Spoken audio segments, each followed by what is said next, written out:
Après 20 ans de silence, un homme révèle comment un démon a transformé sa vie en enfer et, grâce à l'intervention du Père Pio, il a finalement trouvé la lumière. Préparez-vous à la révélation. Jean était un homme comme les autres, vivant dans une petite ville perdue entre les montagnes, entouré par la brume épaisse du passé. Pendant 20 ans, il avait choisi le silence, un silence qui pesait comme une pierre dans son cœur. Un silence né d'un enfer personnel, d'un combat contre des démons invisibles qui lentement mais sûrement avaient dévoré son âme. Tout avait commencé une nuit de tempête, une nuit où il avait perdu tout ce qu'il avait chéri. Le vent hurlait à ses oreilles, et dans ce tumulte, une voix sombre et mélodieuse se fut glissée dans son esprit. « Tu es seul, Jean. Personne ne t'écoute. Personne ne te comprend. » Ces mots devinrent des échos constants, des murmures incessants qui firent de sa vie un tourbillon de souffrance. Il sombra dans l'alcool, dans la dépression, se coupant du monde, s'enfermant dans une prison de douleur.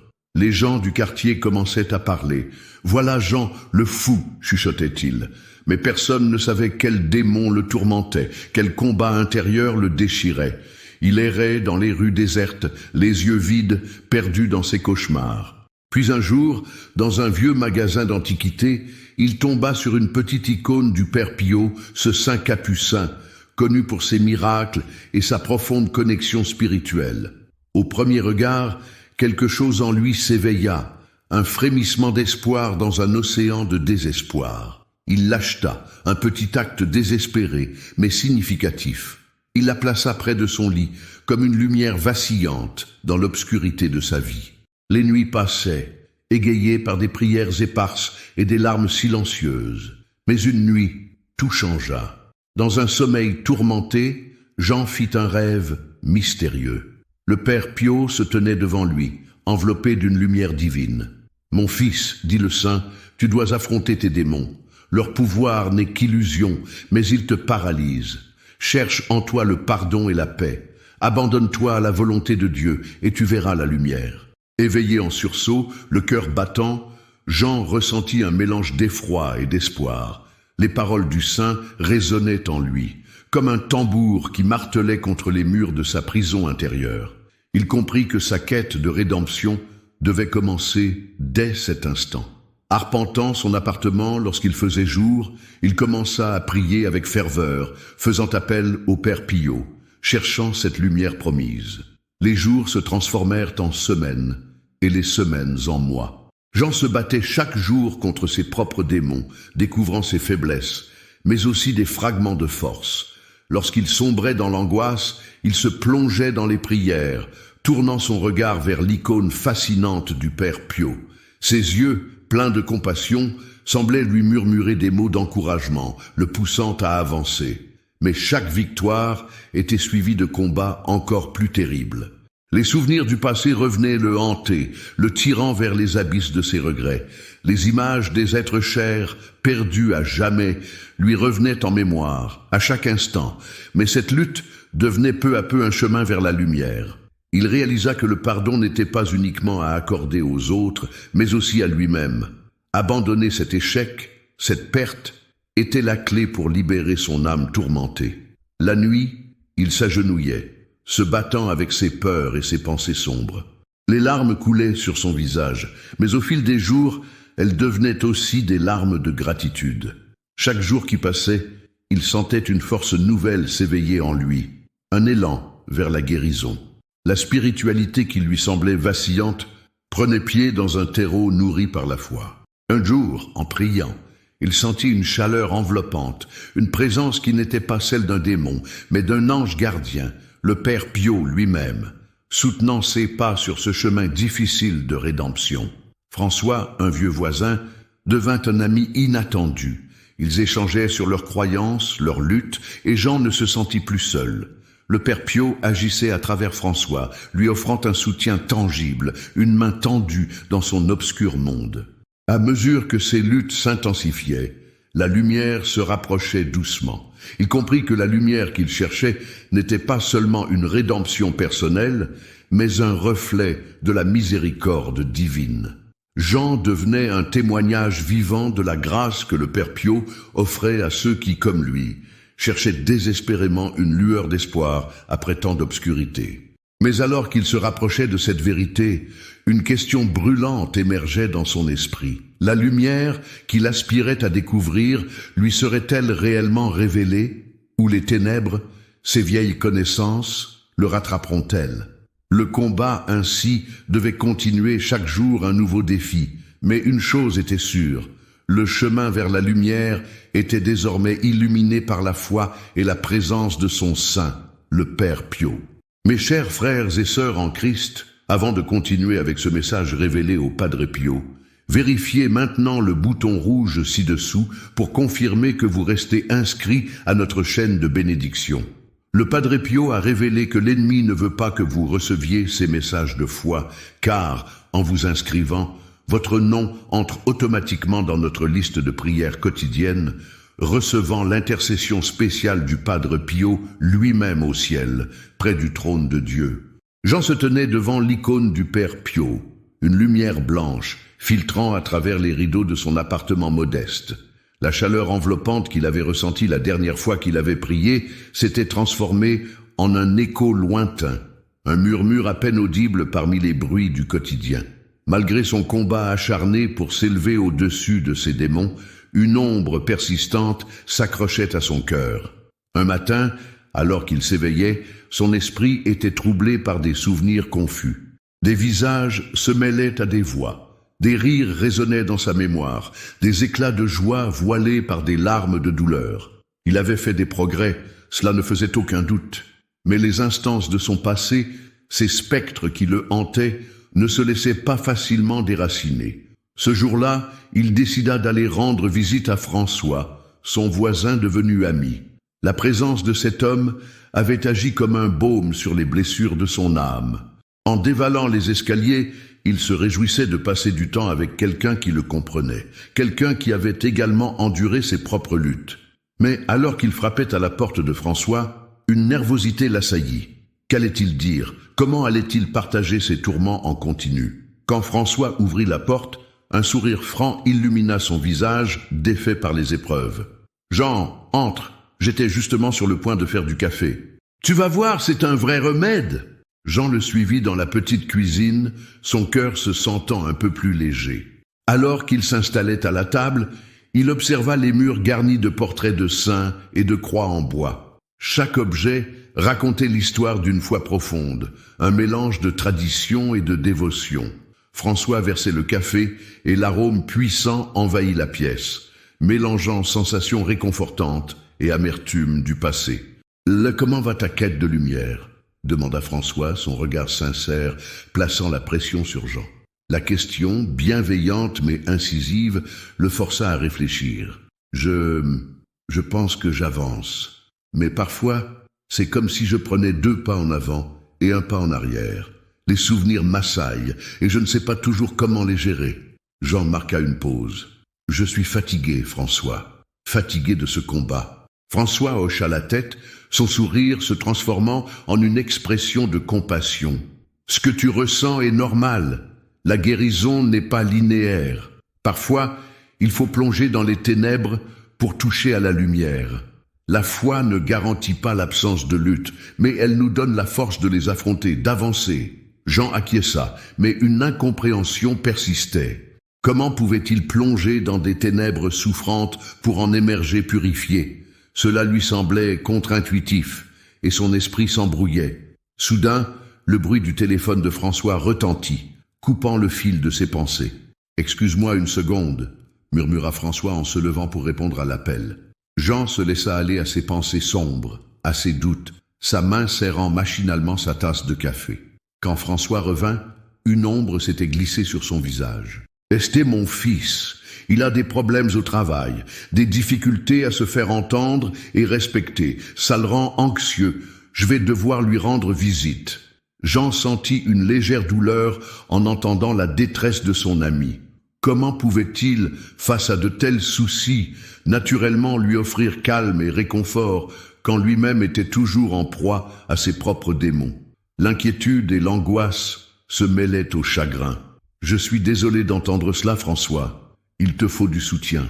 Si tu veux, je peux venir avec toi. Ce serait un bon pas pour moi aussi.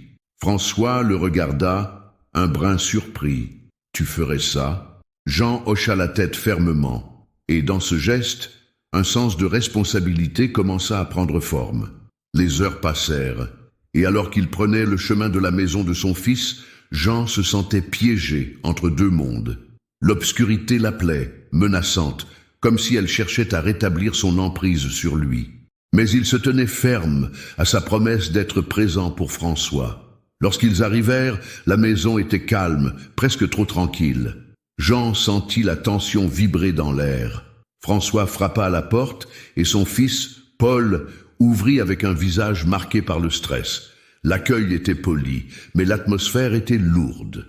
Leurs échanges étaient polis, mais brefs, l'inquiétude s'accumulant dans chaque silence. Une visible détresse émanait de Paul, et Jean le voyait comme un reflet de son propre passé, un môme perdu sous le poids des attentes. Ils s'assirent dans le salon, et après quelques minutes de conversation timide, la voix de Paul s'éleva, brisée. « Je ne sais plus comment me battre. J'ai l'impression que tout le monde est contre moi. Je me sens vide. » Jean ressentit une douleur aiguë dans sa poitrine. Comment son expérience pouvait-elle servir à ce jeune homme, alors que les démons le paralysaient encore? Mais il se rappela les paroles du père Pillot et de son propre combat. À cet instant, il se leva. « Écoute, Paul, je vais te dire quelque chose. J'ai moi aussi vécu des moments terribles, sinon pires. J'ai perdu presque tout et je me suis cru seul face à mes démons. Mais ce n'est pas vrai.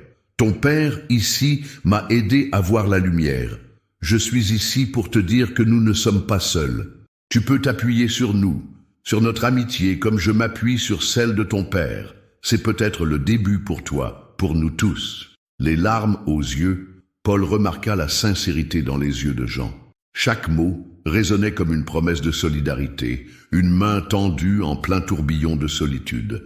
Mais à l'arrière de son esprit tourbillonnait une inquiétude sourde. Si lui-même se battait encore, comment pourrait-il être un pilier pour quelqu'un d'autre?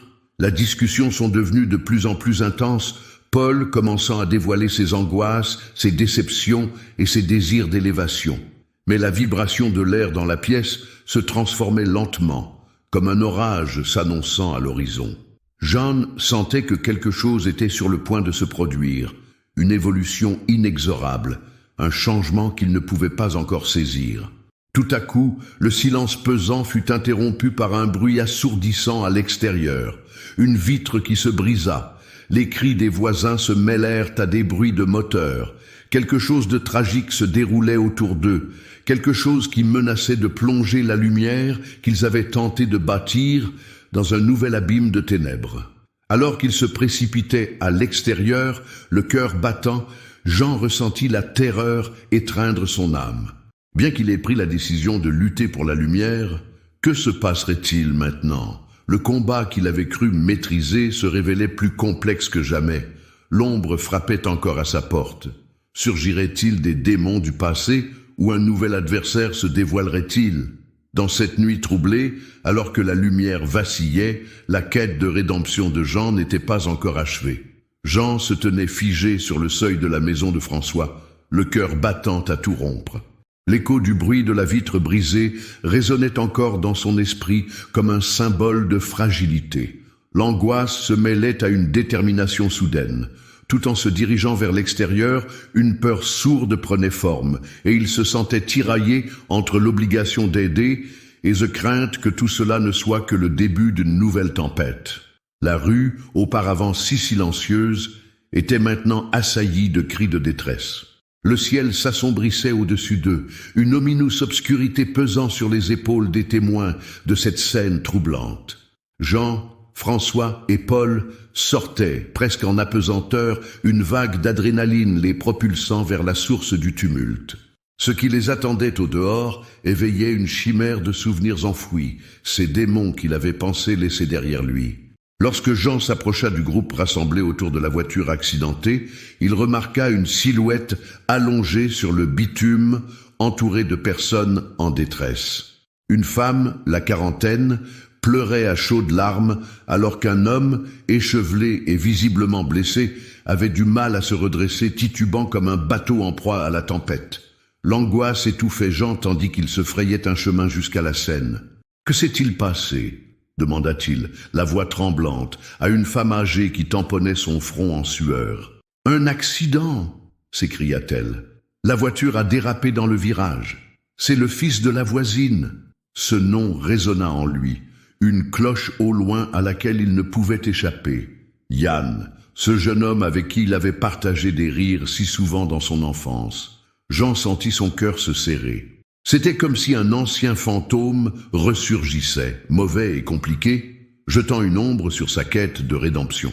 Tout ce qu'il avait parcouru, chaque pas vers la lumière, se remettait en question à cet instant. François, vigilant, s'agenouilla près du jeune homme dont la peau était blessée, un torrent de sang commençant à s'échapper de son côté gauche. « Reste tranquille, mon garçon, on va t'aider. Appelle les secours !» ordonna-t-il à quelqu'un au loin, sa voix pleine de force face à la panique. « Je suis désolé, » murmura le jeune homme, sa voix éraillée. « J'ai perdu le contrôle. Ma mère, elle va être... » Il s'interrompit, suffoqué par la douleur. Ce moment dévoila à Jean la profondeur des conséquences de l'existence humaine, les méandres de la souffrance et de la responsabilité qu'il avait tant redouté. Une part de lui souhaitait fuir, se terrer dans le silence, mais une autre part, celle qui avait émergé au contact du Père Pio et de ses prières, lui criait de rester là, de combattre. « Yann !» appela-t-il tout à coup, sa propre voix l'étonnant. « C'est Jean. Raccroche-toi à nous, mon pote. On est là pour toi. » Les yeux de Yann se dirigèrent vers Jean et une lueur d'espoir semblait scintiller dans son regard perçu à travers le prisme de la douleur. « Jean, j'ai vraiment fait une erreur. » La voix trahissait l'urgence, la désolation. Tout en attendant les secours, Jean se pencha, tentant de parler à Yann, de lui offrir un point d'ancrage. « Rappelle-toi toutes ces fois où l'on a rigolé. Les matchs de foot dans le parc, tu n'es pas seul. Tu as ta mère, tes amis, nous. » Le temps semblait se dilater et se contracter, mêlé à une ambiance pleine de chaos. Jean pouvait sentir le poids de l'inquiétude croissant autour d'eux. Tout à coup, une lumière aveuglante ravitaillait l'horizon et le rugissement des sirènes se rapprocha. Les ambulanciers prirent le relais, agissant avec un professionnalisme qui apaisa un peu l'atmosphère. En observant ces gestes, Jean se remémora les moments où lui-même avait besoin d'aide. Cela réveillait en lui un flot de souvenirs qui le chahutaient, ses propres moments d'abandon, cette lutte dense contre ses démons, les nuits sans sommeil, les interrogations troublantes sur sa valeur. Il se revoyait s'agrippant à cette icône du Père Pio, la foi poussant ses mains à l'ouvrage, à la lumière. Qui était-il en train de devenir? Le poids de la douleur d'un autre se mêlait à son propre parcours. Une fois Yann immobilisé sur civière, Jean se sentit à nouveau relâché. Tout n'était pas encore perdu. Les voix se déversaient autour de lui, François discutant avec les ambulanciers, Paul prenant soin d'apaiser sa mère, se montrant prudent et réconfortant. Jean observa ses gestes, et il comprit qu'il n'avait pas seulement un ami en François en ce moment, mais un véritable réseau de soutien consolidé au fil des épreuves. Un lourd silence s'installa lorsque la mère de Yann, se ruant sur le lieu de l'accident, cria son fils. Jean s'écarta, se sentant mal à l'aise de rester dans cette confrontation. Ce n'était pas la plateforme pour se vautrer dans ses propres tourments. Mais il ne pouvait ignorer l'appel de son propre cœur. Alors qu'il se tenait sur le bord, une puissante émotion le submergea. Peut-être que sa quête n'était pas seulement la recherche de sa propre lumière, mais de devenir un phare pour d'autres naufragés, un bâtiment qui résiste aux intempéries. Il se souvint des paroles du Père Pio, « Abandonne-toi à la volonté de Dieu et tu verras la lumière. » Était-ce cela, finalement? Être présent pour les autres alors qu'il avançait lui-même dans l'obscurité? « Jean, viens m'aider, » fit François, tirant à plusieurs reprises la manche de Jean. « Ils ont besoin de nous pour supporter le choc. Ta force est celle qu'il leur faut. » Jean sentit son cœur s'emballer. L'obscurité, une fois encore, voulait tout dévorer. Mais il savait que cette opportunité d'être une lumière se soumettait à un prix. Il comprit alors que le combat était double, pour lui-même et pour ceux qui l'entouraient. s'engager, soutenir, offrir la main sans savoir quelle route les mènerait encore. Avec un nouvel élan, il se dirigea vers le groupe formé autour de Yann, sentant cette tâche du devoir s'enflammer en lui. Serait-il capable de ne jamais trébucher, de ne jamais perdre de vue sa lumière? Mais alors qu'il avançait doucement, une voix résonna dans son esprit. « Tiens bon, Jean, ne te laisse pas happer. » Était-ce le père Piot ou quelque chose d'autre? La mélodie de sa quête était encore incomplète. N'y avait-il pas plus à découvrir?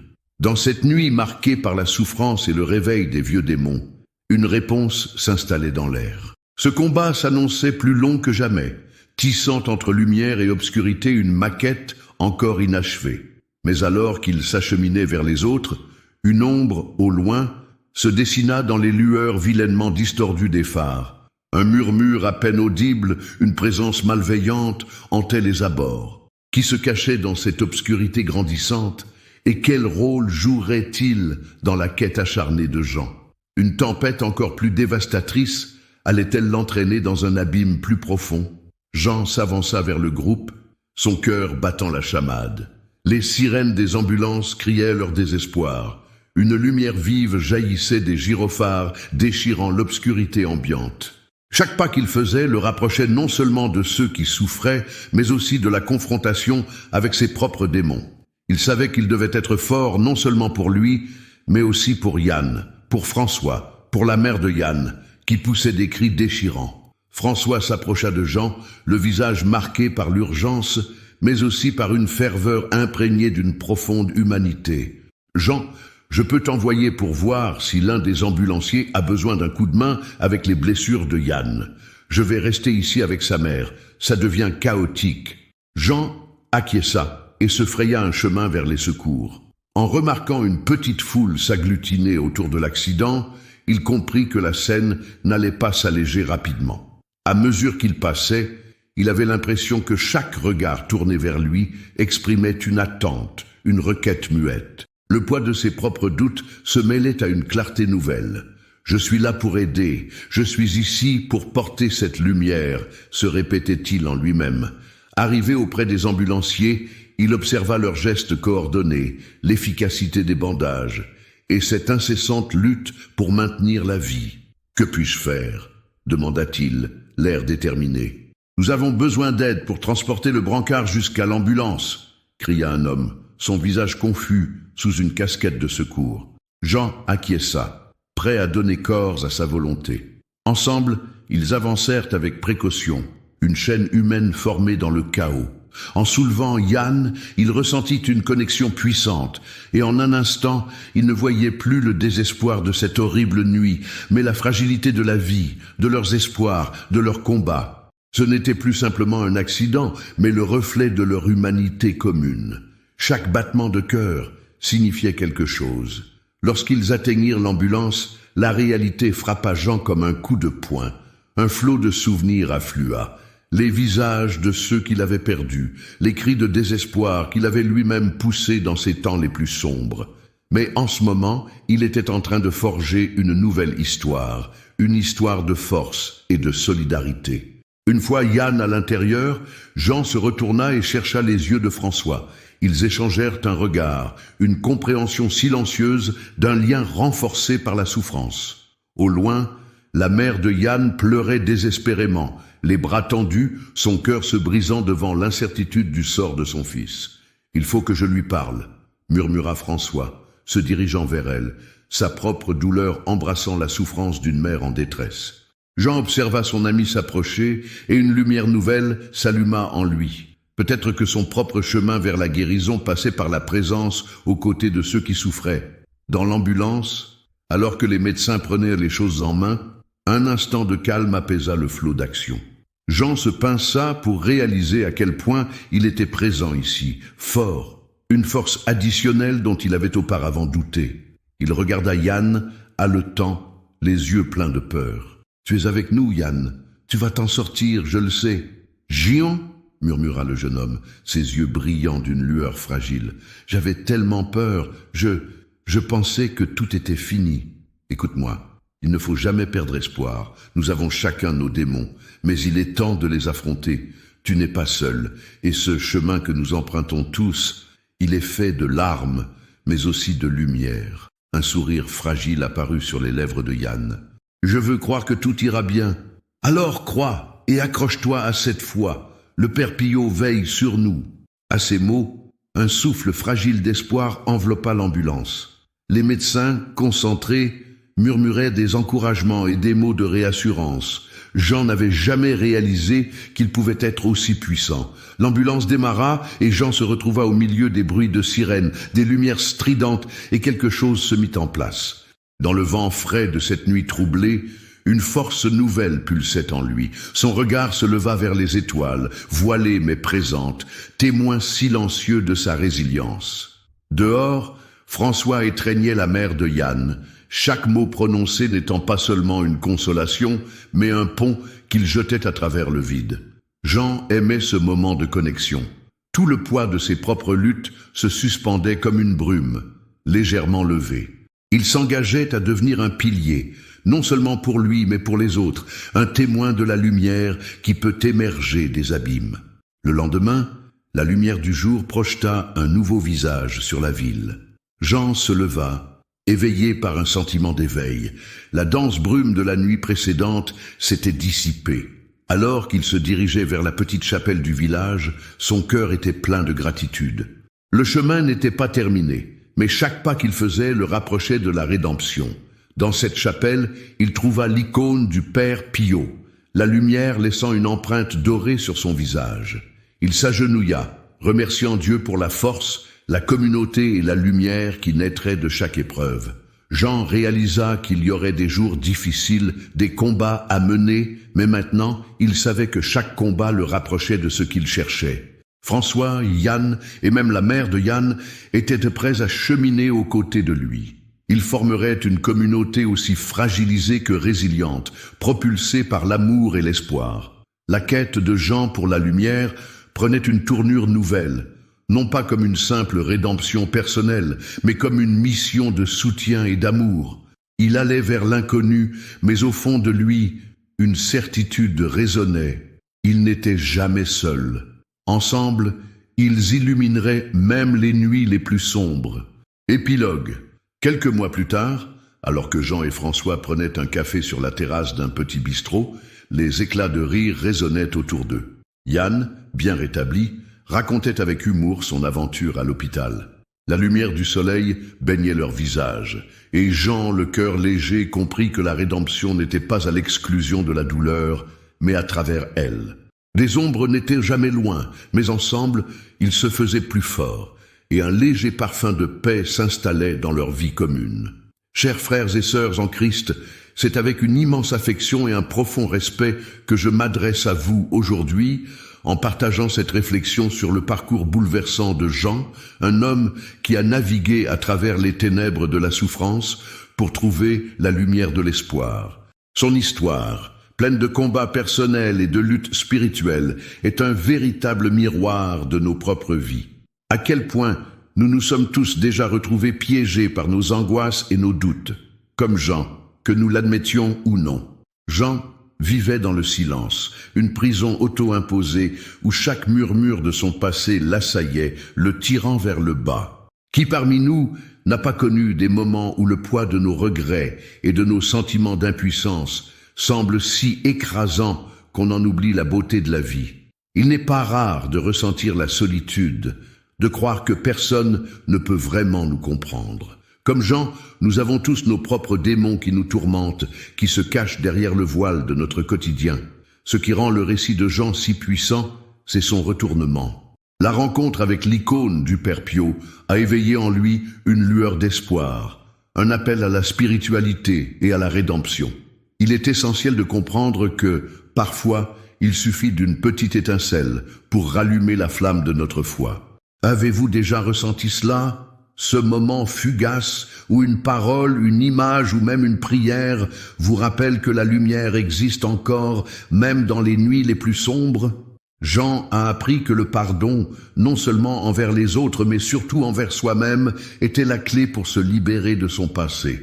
En acceptant de lâcher prise sur ses erreurs, il a commencé à ouvrir son cœur à la paix. Et si nous prenions le temps de faire cette introspection, que gagnerions-nous à nous pardonner pour nos propres échecs et à voir notre valeur à travers le regard de Dieu plutôt qu'à travers nos faiblesses?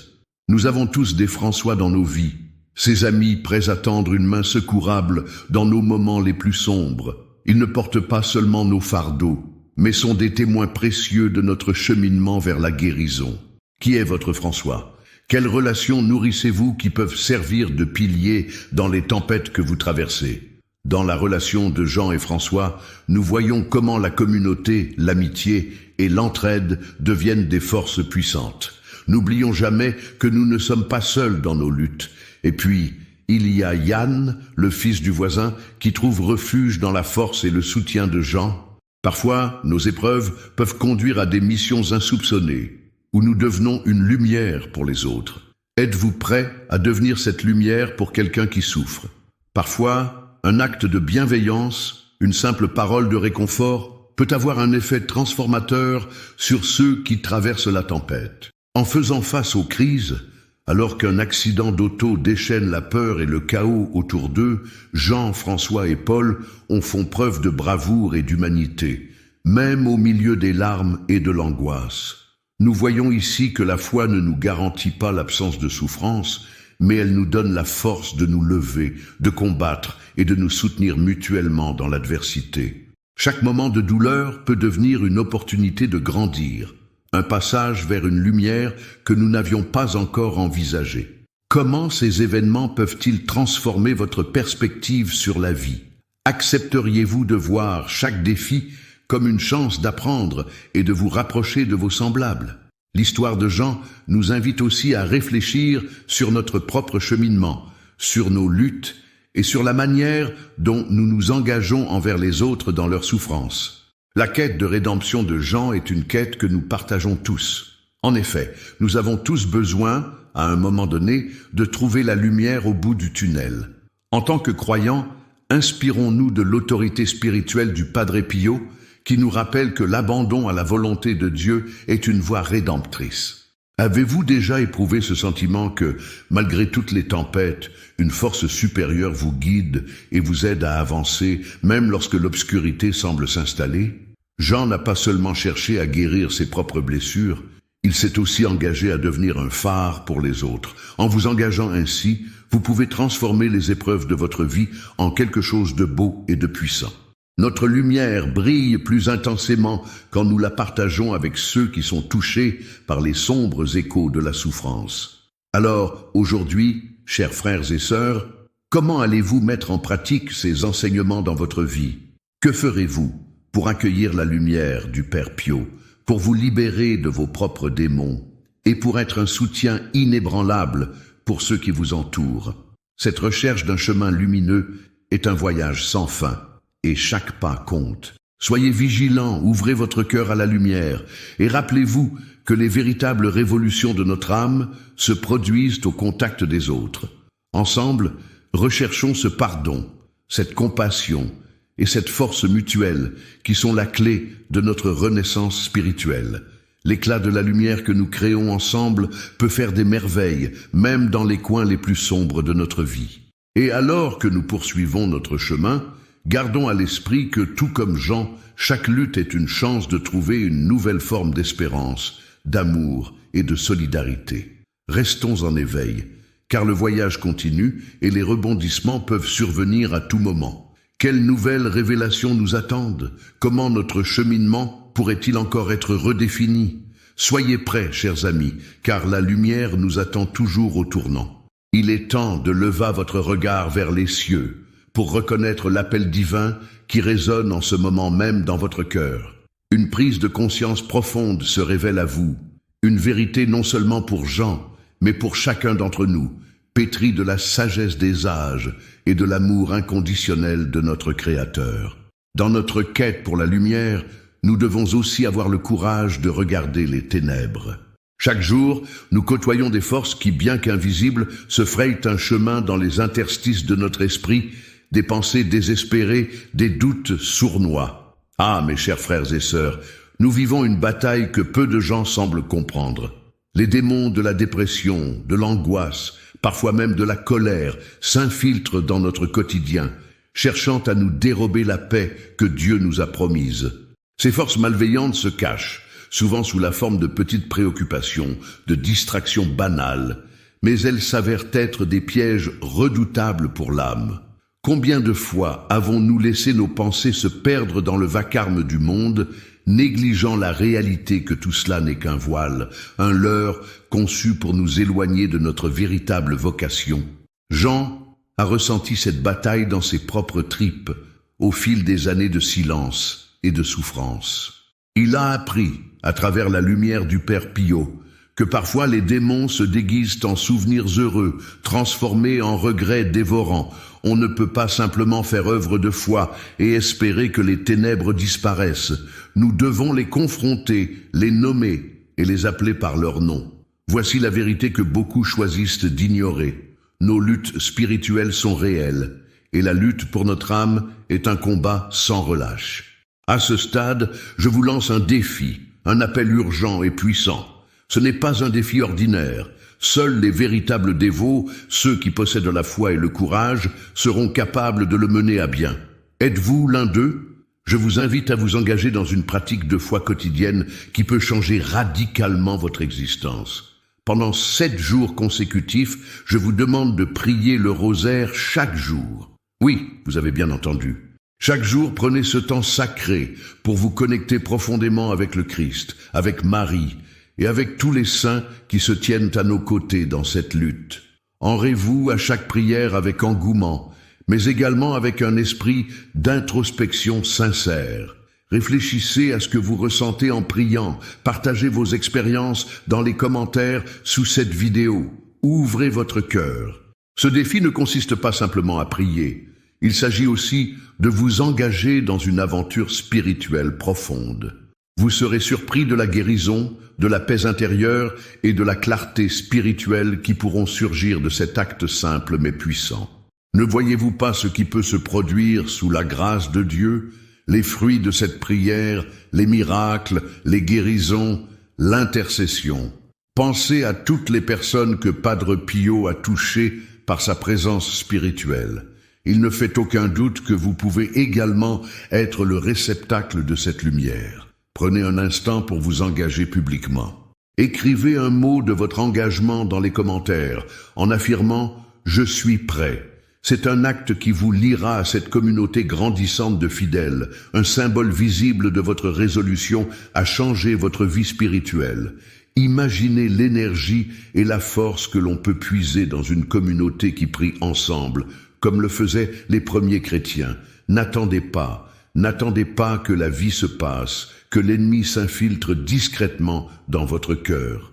Commencez dès maintenant et soyez prêts à voir des changements se manifester autour de vous et en vous.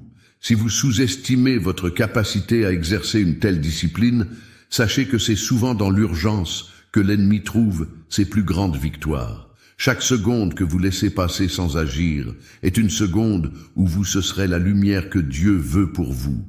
Vous avez un choix à faire aujourd'hui. Laissez ce moment filer ou saisir cette opportunité pour briser les chaînes de l'inaction et de la peur. N'oubliez pas de partager ce défi avec d'autres. Invitez vos amis, votre famille, vos collègues. Rassemblez un groupe de prière, comme le Padre Pio l'a fait tout au long de sa vie. Ensemble, en tant que communauté, vous pouvez créer un cercle de lumière éclatant dans cette obscurité persistante. Pensez à la force d'un réseau de prière. Redécouvrez le pouvoir qu'un groupe unifié peut avoir sur les forces des ténèbres. Quelle dimension croissante peut surgir de notre foi collective si nous nous unissons tous autour de cet appel pour la lumière? Alors, où en êtes-vous aujourd'hui? Êtes-vous prêt à faire le sacrifice de ces quelques minutes par jour pour méditer et prier? Vous permettez-vous d'être un agent du changement, non seulement dans votre vie, mais également dans celle des autres? Avez-vous réfléchi à ce que cela signifie vraiment de suivre une voie de foi authentique? Il y a des vérités qui ne sont révélées que lorsqu'on s'aventure dans l'obscurité avec courage. Dans votre quête, vous découvrirez peut-être que certaines luttes ne concernent pas seulement votre propre âme, mais celle des personnes qui vous entourent. Peut-être que ces luttes vous relient à un héritage spirituel plus vaste, à la manière dont Dieu vous appelle à éclairer le chemin pour d'autres, ceux qui traversent des épreuves semblables aux vôtres. L'histoire de Jean est celle de la lutte et de la rédemption, mais elle vous appelle aussi, vous, là, dans votre propre réalité. Rendez-vous compte que chaque pas vers la lumière est accompagné de risques, de choix difficiles et de confrontations avec des vérités que vous n'avez peut-être jamais envisagées. Mais n'oubliez jamais que parfois, la vraie lumière ne se révèle que dans les zones d'ombre. Quel démon caché pourrait encore se tapir dans votre cœur, attendant d'être confronté dans votre voyage spirituel? Les questions restent sans réponse immédiate. Elles s'entassent et se fracturent les unes contre les autres. Quelle vérité n'avez-vous pas encore affrontée? Dans quoi avez-vous encore besoin de libération? Comment pouvez-vous grandir spirituellement si le chemin n'est pas éclairé par la foi? Les réponses à ces questions pourraient bien résonner au-delà de vous, illuminant une vérité partagée sur la nature humaine et divine. Préparez-vous, chers amis, car cette aventure que vous allez entreprendre ne se limite pas à des prières. Elle heurte l'âme, elle éveille et transforme. Embrassons ensemble cette voie de lumière et tissons le témoignage vivant de notre foi.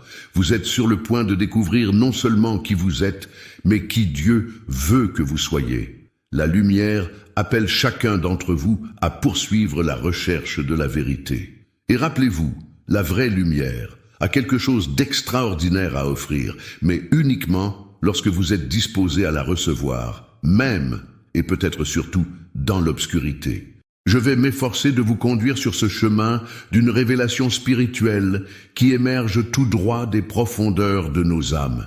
La lumière que nous cherchons, mes frères et sœurs, ne se manifeste pas seulement dans les jours ensoleillés, mais aussi au cœur des tempêtes les plus sombres. Souvent, nous nous perdons dans les méandres de nos préoccupations, nous concentrant sur nos luttes personnelles et négligeant les forces qui agissent en coulisses, invisibles, mais omniprésente. Il est essentiel de se rappeler que cette lutte n'est pas seulement personnelle, c'est une guerre spirituelle qui se déroule autour de nous dans la dimension cachée que nous, dans notre humanité limitée, avons du mal à percevoir. Les démons auxquels nous faisons face ne se contentent pas de hanter nos pensées avec des doutes et des peurs. Ils cherchent à nous ôter notre paix, à nous isoler, à nous faire croire que nous sommes seuls au milieu des luttes qui nous assaillent. C'est là qu'intervient la compréhension que notre foi, même vacillante, peut être un bouclier. Je vous pose cette question. Quelle force maligne nous entoure, prête à s'attaquer aux plus vulnérables parmi nous? N'avons-nous pas tous connu des moments où nous nous sommes sentis pris dans un tourbillon de sentiments désespérés, comme si des mains invisibles nous maintenaient à terre?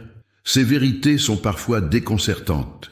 Prenez le temps de réfléchir à votre propre expérience. Avez-vous déjà ressenti cette ombre qui vous suit, ce murmure qui insiste sur vos faiblesses plutôt que sur vos réflexions positives? Et pourtant, mes chers amis, au milieu de ces ténèbres, il existe des vérités glorifiques qui attendent d'être révélées. Je me souviens, lors de mes prières à San Giovanni Rotondo, de ces moments où mes stigmates devenaient une passerelle vers des réalités que peu osaient saisir. La souffrance, oui, elle est un moyen de purification, mais elle est aussi le pont qui nous relie à la divinité. Chaque goutte de larmes que nous avons versée est un puissant rappel que notre combat n'est pas vain, mais une pièce essentielle d'un puzzle plus vaste que nous ne pouvons voir. Peut-être avez-vous négligé cette dimension de votre vie spirituelle. Quelles vérités cachées restent à explorer? Comment les expériences de souffrance peuvent-elles devenir des fondations solides sur lesquelles bâtir notre foi renouvelée? Chaque défaite apparente peut se transformer en victoire spirituelle si nous acceptons d'en combattre les racines. N'est-ce pas ainsi que la lumière se ferait un chemin dans les obscurités les plus profondes? Mais il y a un avertissement lumineux à ne pas ignorer. Tout comme la lumière peut révéler, elle peut aussi attirer. Les forces qui gravitent autour de vous, parfois à un niveau inconscient, peuvent être influencées par vos pensées, vos émotions, même vos intentions. Ce à quoi vous donnez de l'attention, vous le nourrissez. Combien d'entre vous ont déjà ressenti cette pression, cette fatigue inexplicable après un moment de stress intense? Écoutez ceci, car c'est d'une importance extrême.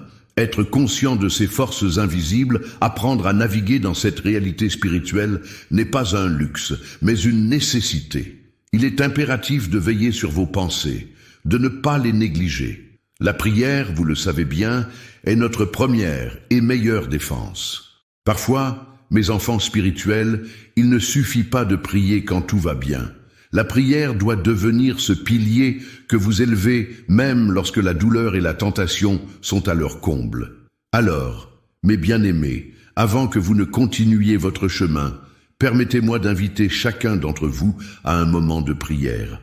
Ne partez pas encore. Je veux que vous fermiez les yeux, que vous respiriez profondément et que je vous guide dans un instant de connexion spirituelle intense. Respirez, sentez cette souffle divin vous envelopper et confiez vos problèmes, vos doutes, vos douleurs à Dieu. Répétez après moi, comme mes enfants spirituels le faisaient avec foi. Seigneur, par les mérites des plaies du Christ et par l'intercession de la Vierge des douleurs, je confie ma vie spirituelle entre vos mains. Que tout blocage soit brisé, que ma foi grandisse et que je sois un instrument de votre volonté. Amen. Cette prière simple mais puissante est un acte de soumission et de demande de grâce. Mais sachez qu'il existe une autre prière, une prière encore plus puissante. Elle fait appel aux promesses de notre Seigneur, une dévotion au Sacré-Cœur qui a prouvé à travers les âges qu'elle mène à des miracles. Elle peut chasser les ténèbres, guérissant non seulement l'âme, mais aussi les cœurs meurtris. Je veux que vous prononciez cette seconde prière avec moi, encore plus fervente. Elle n'a pas besoin d'être élaborée, juste résonner avec la vérité de votre cœur. Imaginez-vous chaque mot comme un acte de foi qui résonne dans les cieux. Pensez à ceux qui auraient été guéris par cette prière, à ceux qui dans l'obscurité ont trouvé un chemin vers la lumière. Laissez cette prière vibrer autour de vous, car plus vous la répétez, plus elle engage des forces divines. Invitez cette prière à prendre une place sacrée dans votre quotidien. Répétez inlassablement, elle crée un bouclier, une défense contre ce qui veut vous atteindre. Soyez dans cette attente, car la puissance de Dieu se manifeste dans la simplicité de votre confiance en lui. C'est un chemin vers une révélation qui vous rapprochera de cette lumière, un chemin que vous ne devez jamais ignorer. Chers amis, le voyage ne fait que commencer. La vérité que vous allez découvrir peut changer votre vie, mais elle appelle encore à la vigilance. Les ombres qui s'avancent peuvent craindre la lumière, mais elles ne reculeront que si vous les confrontez avec foi et détermination.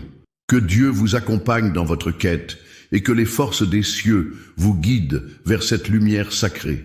La lumière que le Padre Pio irradie à travers ses miracles et ses intercessions s'est révélée non seulement comme un don et une bénédiction pour ceux qui sont en quête de son aide, mais également comme un puissant témoignage de la force de la foi. En contemplant son héritage, nous ne pouvons qu'admirer la manière dont cet humble capucin a subi d'énormes souffrances, transformant chaque douleur en une offrande précieuse pour le Christ. Son existence est un rappel que la véritable puissance réside non pas dans l'absence de souffrance, mais dans la façon dont nous choisissons de la porter. Chaque stigmate qu'il a reçu, chaque larme versée, chaque prière murmurée faisait écho à un amour incommensurable pour son prochain, un amour qui surpasse toutes les incompréhensions humaines. En effet, le Padre Pio nous enseigne que les souffrances de la vie peuvent être des pivots sur lesquels notre foi peut se renforcer. À travers ces luttes personnelles, il nous invite à abandonner nos propres fardeaux à Dieu, à déposer nos inquiétudes à ses pieds, dans la certitude qu'il écoute et qu'il agit. Sa vie est empreinte d'un message d'espoir. Peu importe la profondeur de notre désespoir, nous ne sommes jamais seuls, car il existe une lumière divine qui nous guide et nous soutient. Cela nous amène à nous poser une question essentielle. Sommes-nous prêts à accueillir cette lumière en nous, à la laisser éclairer notre chemin, même lorsque tout semble sombre? Les témoignages qui affluent de par le monde d'individus ayant bénéficié de l'intercession du Padre Pio témoignent de sa capacité à toucher les cœurs, à apaiser les esprits troublés et à guérir les âmes blessées. Leurs histoires résonnent comme des chants de louanges, des échos de gratitude pour la miséricorde divine qui s'en dégage. N'est-il pas fascinant de considérer que, malgré son départ de cette terre, sa présence continue de vibrer au cœur de tant de vies? Comment pouvons-nous, nous aussi, fortifier notre foi afin d'en faire l'expérience, tout en abandonnant l'idée que la souffrance est inutile? Chaque prière que nous adressons, chacune des pensées que nous consacrons à ce saint boiteux sont des actes d'établissement d'un lien sacré avec notre Créateur. Le Padre Pio nous enseigne à voir au-delà du visible.